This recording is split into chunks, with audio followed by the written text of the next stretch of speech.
A paz do Senhor, amados, tudo bem? Eita glória, louvado seja o nome do Senhor. Eu estou aqui meditando no Salmos 23. Os Salmos que todos conhecem, os Salmos do Bom Pastor. Muitas casas que você entra sempre tem uma Bíblia, né? Que está aberto ali no Salmos 23. E eu quero citar ele aqui agora, que diz assim: o Senhor é meu pastor, nada me faltará. Deitar-me faz em verdes pastos, guia-me mansamente às águas tranquilas, refrigera minha alma, guia-me pelas veredas da justiça por amor do seu nome. E ainda que eu andasse pelo vale da sombra da morte, não temeria mal algum, porque tu estás comigo e a tua vara, o teu cajado me consola. Prepara uma mesa perante mim, na presença dos meus inimigos. Unges a minha cabeça com óleo e o meu cálice transborda. Certamente que a bondade e a misericórdia me seguirão todos os dias da minha vida e habitarei na casa do Senhor por longos dias. Esse salmo ele é muito lindo, porque começa, primeiro que é o Salmos de Davi, segundo, começa o primeiro versículo diz assim: o Senhor é meu pastor e nada me faltará.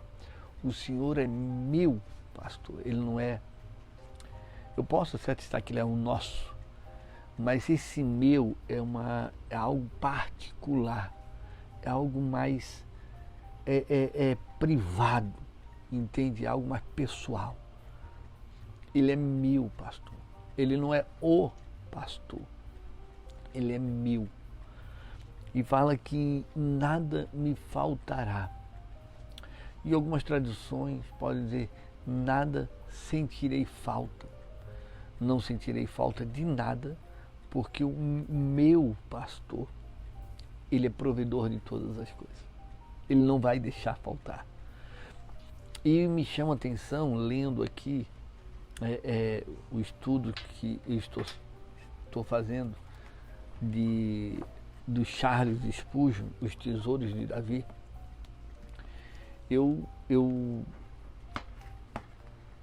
observando aqui, são várias folhas do estudo de um Salmos pequeno, que contém apenas 6 versículos, mas a grandeza desses Salmos é enorme, que ele deu espaços aqui a muitas páginas, em que fala dos Salmos em si, de cada frase, de cada palavra colocada, do que o salmista pensava ou estava vivendo naquele momento, que acredita que isso aqui foi escrito mais na velhice de Davi, e ele pôs isso aqui. E o interessante de tudo é conhecer os pastores da época, como é que os pastores viviam, como é que os pastores trabalhavam. E aqui é muito interessante que Davi escreve esse salmo pastoreando, né? Pastoreando.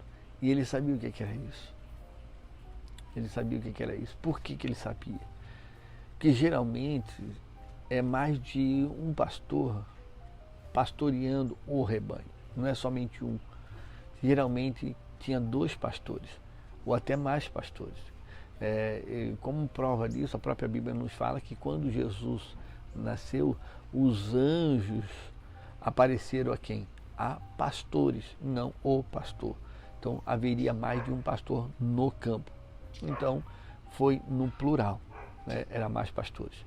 Até hoje a cultura, principalmente a cultura árabe e aquela região toda, que ainda continua com o rebanho, que continuam pastoreando, eles têm como por sinal a presença de outros pastores. Nunca é um pastor só, sempre é 2, 3 pastores, para levar o rebanho, né? Então é mais de um pastor. Por que é mais de um pastor? Para, na falta de um, o outro continua tocando o rebanho, né? Continua direcionando o rebanho. E aqui ele fala tanta coisa que a gente precisa parar para pensar. Davi, primeiro, Davi ele estava cuidando do rebanho sozinho. Veja só, por que eu digo que ele estava sozinho? É por isso que Davi escreveu e o Senhor é meu pastor, e nada sentirei falta, nada me faltará. Ele vai estar presente sempre. Por que Davi fez isso? Quando nós olhamos o texto onde Samuel vai à casa de Jessé para ungir o novo rei de Israel, que Saul Deus já tinha rejeitado, Jessé passa todos os filhos diante de Samuel, e nenhum deles é o que Deus havia escolhido. E aí pergunta onde estava. Ele está aonde? No campo, pastoreando ovelhas. Ou seja, ele estava no campo pastoreando ovelhas e não tinha nenhum outro pastor. Geralmente era para estar o outro irmão. Por que eu digo isso? Porque a família de Jessé era grande, né? Era 7 irmãos no todo, né? Então esses irmãos era para estar onde? Pastoreando, mas não estavam, deixaram Davi sozinho. E já na família de Jacó, se nós olhamos lá no início, o que fala? Fala que Jacó pede a José ir à busca de informações dos seus irmãos que estavam onde? Pastoreando. Então os irmãos estavam pastoreando, então estávamos juntos. Nesse caso era somente Davi e Deus. E aí surge, claro, várias como posso dizer, citações ou ideias, né, enfim, de pastores, de estudiosos, que Davi escreve o Salmos 133 nesse sentido. Como é bom e suave que os irmãos vivam em união, em comunhão, né? Então, quer dizer, por quê? Porque talvez ele sentisse a saudade, o desejo, a vontade de ter os irmãos reunidos e unidos, que isso agradaria a Deus, o propósito de Deus, né? Então ele não tinha isso. Então por isso que ele fala: o Senhor é meu pastor, nada vai. O Senhor me pastoreia, o Senhor cuida de mim. Assim como o Senhor cuida de mim, eu também vou cuidar das ovelhas, desse rebanho. Então ele sentiu essa proximidade do pastor e da ovelha, de ser pastoreado, cuidado pelo sumo pastor, pelo pastor que dá a vida pelas suas ovelhas. Davi sentiu isso. Então, por ele sentir esse amor, esse cuidado de Deus, ele cuidava das ovelhas. Por isso que quando aparece o urso, ele mata, aparece o leão, ele mata. E aí vem o conhecimento de Davi concernente o salmo que ele escreveu, que ele relata, é quando ele fala que o teu cajado e a tua vara me consola, né? Então ele sabia quando Deus pegava nele, quando Deus dava aquela... Por isso que eles falam que o Salmo de Davi, o Salmo 23, foi escrito na velhice. Então ele sentia, né, quando Deus tocava nele, quando Deus corrigia ele, porque o cajado, por ele ser, primeiro que o cajado ele nunca era menor do que o pastor, ele sempre era maior do que o pastor, ele tinha uma altura um pouquinho maior do que o pastor. E ele tem essa curva, né, na ponta, que é uma curva que não se encontra árvores, no caso seria uma vara com uma volta daquilo ali, não existe isso. Pelo menos eu nunca ouvi falar que coincidentemente acontecesse de ter uma assim.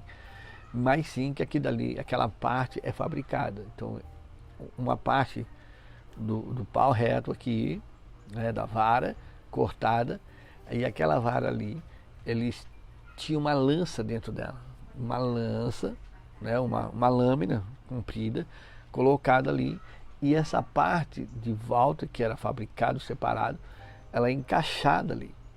Né? Ela é encaixada de uma forma que não sairia fácil, porque ela serviria também de proteção, né, do pastor com as ovelhas, caso fosse atacado por um lobo, por um urso ou por um leão. Ele tirava a parte de cima e ficava com a parte da lança, e é onde que ele se defenderia ali atacando.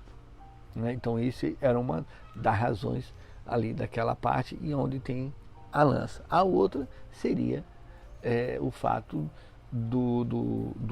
da ovelha estar direcionando ali o rebanho junto ali, uma delas querer sair, então ele bateria com a vara, né, para que elas então se juntassem e caminhassem todas juntas.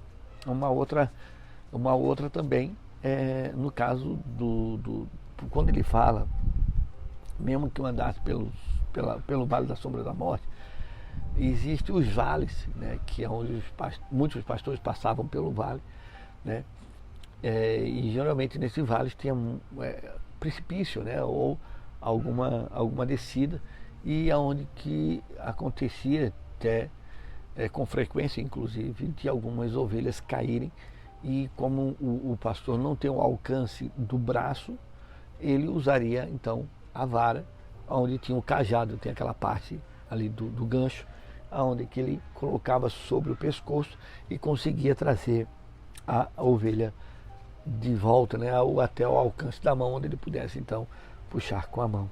Então tem essas. E há uma outra também interessante, quando eles passavam pelo deserto, onde tem areia, né, e tinha muita serpente que se confundia com a coloração da areia. Então alguns pastores eram picados, algumas ovelhas eram picadas. Então aquela parte da lança ou a parte de baixo, depende do que o pastor usava, era justamente para fazer aquele risco da areia de um lado para o outro, para ver se esse animal, né, se esse réptil, né, essa víbora ou serpente estava ali escondida, e ela se manifestasse, onde eles podiam então matar, para poder passar com o rebanho. Por isso que o pastor vai na frente, olha bem, que o pastor ele vai na frente e chamando as ovelhas a seguir. Por isso que Deus ele nunca dá a direção. Ah, Deus me deu direção. Deus pode até te dar, mas ele vai com você.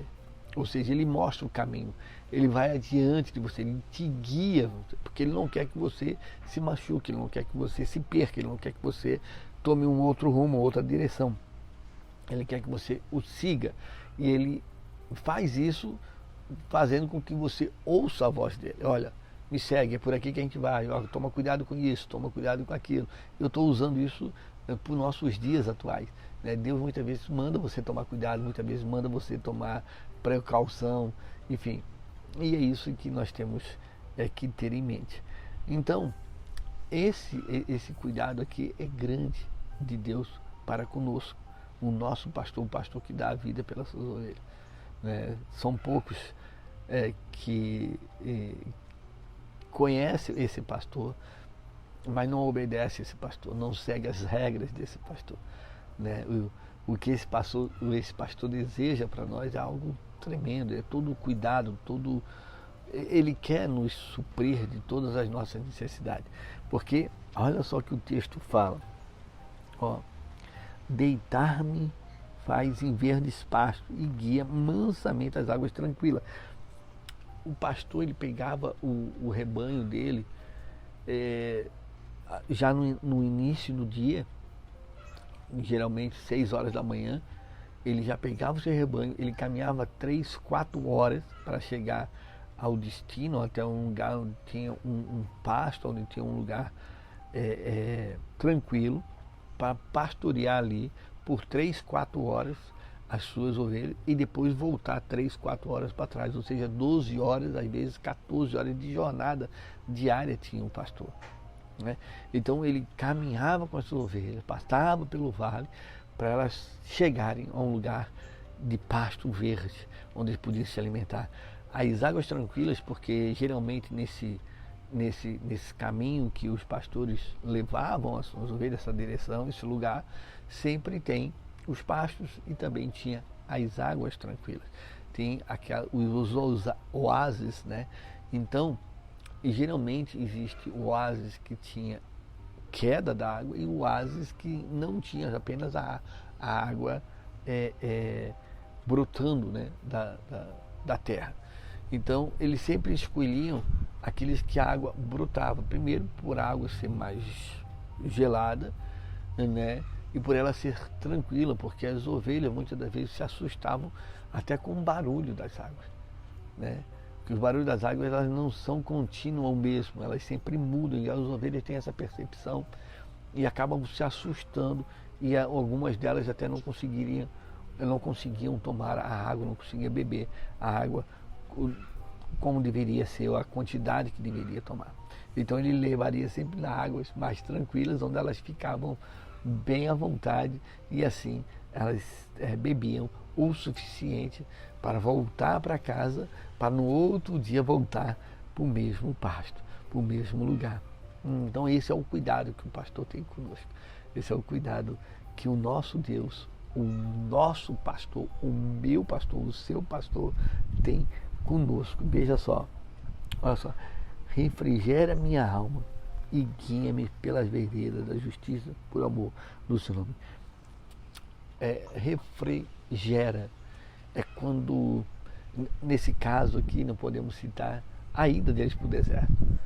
O deserto é calor, o deserto queima, o deserto é algo assim, gente, é insuportável você caminhar no deserto com aquele sol sobre você e você tem o desejo de beber água e não tem, aí de repente você encontra uma fonte e aquela fonte está com aquela água gelada, limpa, cristalina, e você bebe ela e você se refrigera, né? É isso, ele é provedor nos momentos mais difíceis. É tremendo demais, é tremendo. Olha só, ainda que eu andasse pelo vale da sombra da morte, eu falei aqui a respeito disso, né? E aí ele fala assim, não temeria mal algum porque tu estás comigo. Agora, prepara uma mesa perante mim na presença dos meus inimigos e unge a minha cabeça com óleo e o meu cálice se transborda. A palavra de Deus nos fala também em Eclesiastes. Ele fala que nunca deveria faltar, nunca falte óleo sobre a sua cabeça, e esteja alvas, esteja limpas sempre as tuas vestes, porque irmãos, nós precisamos estar ungidos, nós precisamos estar dentro desse propósito de estar com as roupas limpas, ou seja, sem mácula, sem pecado, sem culpa, né? Estar sempre ungido, porque é o nosso Deus que nos unge, né? Está sempre ungido. E o nosso cálice ele está transbordando, ou seja, cheio, transbordando do Espírito Santo de Deus. Por que isso, pastor? Porque isso é que vai fazer com que os nossos inimigos, eles caem perante nós. Por isso que a palavra diz que 1000 caiu à tua direita, 10.000 à tua esquerda, e tu não serás o quê? Atingido. Nada vai acontecer com você. É isso, os nossos inimigos, eles vão estar ao derredor, né? Porque ao redor está os anjos do Senhor, que nos guarda, que nos livra de todo mal. Eles vão estar ao derredor, nos guardando, nos protegendo. É esse cuidado que a gente precisa ter. Essa atenção que nós precisamos ter e acreditar que isso acontece quando eu e você estamos com as nossas vestes limpas, com a nossa cabeça ungida e transbordando do Espírito Santo de Deus. Maravilha. Aleluia. Louvado seja o nome do Senhor.